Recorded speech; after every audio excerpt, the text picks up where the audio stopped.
Ukishaonekana mwezi muandamo huo wa Shawwal, basi ni wajib kufungua kutoka katika Ramadhani.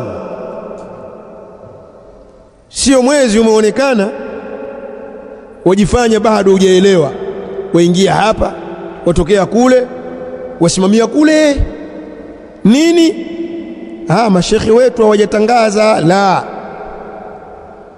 sababu kuna watu wa sampuli hiyo.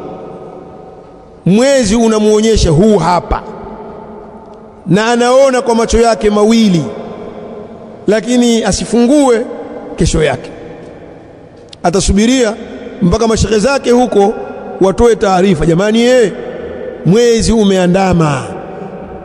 Hata kama mashekhe zake wasiposema, basi na yeye pia afungue, hali ya kuwa ameuona mwezi huo kwa macho yake.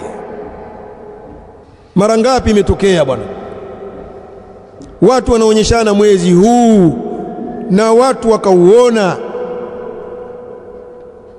na mara nyingine hata yule aliyeuona pia huo mwezi asifungue, kwa sababu yeye ni mtu wa sampuli fulani na watu wake na mashekhe zake hawajatangaza mwezi kuonekana kwake. Akafunga siku ile ya Idi, akafunga na akaja akafungua kesho. Hii ni haram. Haram. Inawajibika kufungua kutoka katika mwezi wa Ramadhani kwa moja ya mambo mawili.